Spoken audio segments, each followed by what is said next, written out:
அவற்றின் நடுவிலே ஆண்டவர் என்னை நடத்த வல்லவர் என்பதை நான் உணர்ந்திருப்பேனானால் நான் கதற வேண்டிய அவசியம் இல்லை. அல்லேலூயா. ஒரு நாள் ஒரு மனிதன், படித்த ஒரு மனிதன் ஒரு கிராமத்தை சுத்தி பார்க்க வரான். வருகிற வழியிலே ஒரு பெரிய ஆறு, அங்கே ஒரு ஆறு ஓடிக்கொண்டிருக்கிறது. அந்த ஆற்றை கடந்தாதான் அந்த கிராமத்துக்கு போக முடியும். உடனே அங்க இருக்கிற ஒரு படகோட்டியை கூப்பிடுறான். ஏ படகோட்டி, இங்க கொஞ்சம் வா, நான் அந்த கிராமத்துக்கு போனோம். அதுவரை என்ன பண்ணணும்?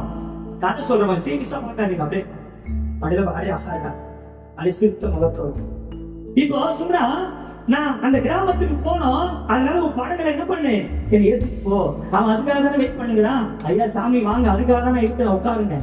இந்த பண்டிதர், அதாவது சொன்னல படித்த பண்டிதர், இவங்க யார் தெரியுமா? இவர் தற்பிரியர். தன்னை பத்தி அதை கேட்கலன்னு கூட சொல்லுவார். சில நேரத்தில் ஒரு தற்பிரியர் இருப்பாங்க, தன்னை பத்தியே சொல்லிட்டு இருப்பாங்க. அவங்களே கை கட்டி என்ன பண்ணுவோம், அவங்களே மாலை போட்டுக்குவாங்க. இவன் என்ன பண்றான், கொஞ்சம் தொழில் படகாலன் தூக்கி போட்டு போறான். இவர் என்ன பண்றது, இவரை பத்தி சொல்லணும்ல, அவன் எதுவும் கேட்கல. அதனால தம்பி நீ யாரு, நான் படகு ஓட்டுற, நான் படிச்சிருக்கிறேன். அவன் சொன்னான், சாமி நான் 12-13 வயசுக்கு முன்னாடி எங்க அப்பா அம்மா இறந்துட்டாங்க. எனக்கு ஒரே தங்கச்சி, எங்க தங்கச்சி வீட்டு இறந்துட்டாங்க. இப்ப என்னால படிப்பை தொடர முடியல. நான் கஷ்டப்பட்டு எங்க தங்கச்சை காப்பாத்தி அவங்க கட்டி கொடுக்கறதுக்கு போதும் ஆயிடுச்சு. நான் எங்க சாமி படிச்சேன். அத பாவி படிப்புல எவ்வளவு இருக்கு தெரியுமா? எல்லாத்தையும் விட்டு நான் யார் தெரியுமா? இவரே சொல்லிக்கிறேன், நான் ஒரு பண்டிதர். சரி சாமி, பண்டிதர்னா இது எதுவானா எனக்கு தேவை.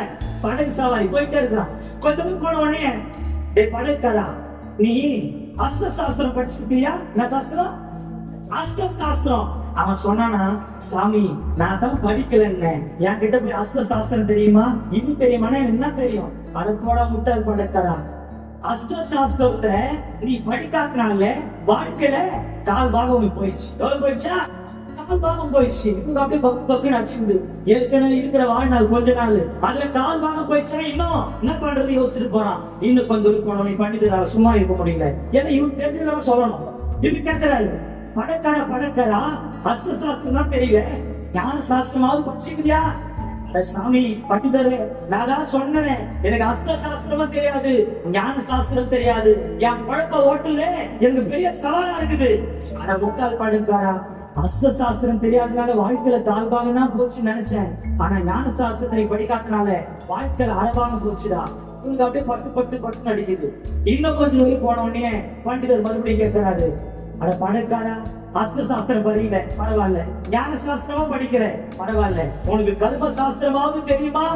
இவன் கேட்டான், சாமி எனக்கு எந்த சாஸ்திரமும் தெரியாது சாமி, எனக்கு இந்த படகை ஓட்டி அதுல வர வருமானத்தை வச்சு என் குடும்பத்தை ஓட்டுறதே ஒரு பெரிய இதுவா இருக்குது, நீங்க இதெல்லாம் தெரியும். உடனே அவன் சொன்னான், அத முட்டாள் படக்காரா, அஸ்த சாஸ்திரம் தெரியாதனால வாழ்க்கையில கால் பாகம் போச்சுன்னு நினைச்சேன், ஞான சாஸ்திரம் தெரியாதனால அறமாக போச்சுன்னு நினைச்சேன். ஆனா நீ கர்ம சாஸ்திரம் படிக்க தவறுனால உன் வாழ்க்கை முக்கா போச்சுன்னு சொன்னா பாருங்க. அந்த படகோட்டி முக்கா போச்சா, தக்கு மாட்டாச்சுடா, முக்கா போச்சு கால வச்சு என்ன சொல்லுவான், முக்கா போச்சு ஆச்சுக்கலாம். ஆச்சும்போது கையில இந்த துணி பண்ணாச்சு, என்ன இருக்கும் கீழே வந்துச்சு. இவனுக்கு எங்கேயா போறான், ஏன்னா இவ வாழ்க்கையில எல்லாத்தையும் எடுத்துட்டு ஆச்சுக்கிறான். இப்ப படகு என்ன இருக்கும், நேர் வழியா போய் கரை சேர்ந்து கொண்டு நினைக்கிறீங்களா?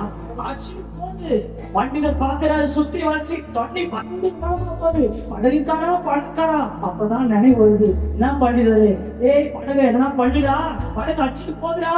பார்த்தா கையில என்ன இல்ல. இவன் சூழ்நிலை புரிஞ்சுக்கிட்டான். இப்ப அமைதியா பார்த்தான், யார? பண்டிதரே, அஸ்த சாஸ்திரம் தெரிந்தவரே, ஞான சாஸ்திரம் தெரிந்தவரே, கர்ம சாஸ்திரம் தெரிந்தவரே, உனக்கு நீச்சல் சாஸ்திரம் தெரியுமா? ஆனா முட்டாள் பணக்கார, அதான்டா எனக்கு தெரியாது. ஆனா முட்டாள் பண்டிதரே, உன் வாழ்க்கையில முழுசும் போச்சுடான்னு சொல்லிட்டு என்ன பண்ணலாம், மிதிச்சு வந்துட்டான். அல்லேலூயா. இன்னைக்கு எதை தெரிஞ்சுக்கணும் என்றத குறிக்கோள், என்னை கரை சேர்க்கிறவர் யார்? ஆமென். அல்லேலூயா. எதை தெரிஞ்சுக்கிறோம், அதை தெரிஞ்சுக்கிறோம். ஆனா உன்னை கரை சேர்க்கிற தெய்வத்தை அறிந்திருக்கிறாயா? அல்லேலூயா.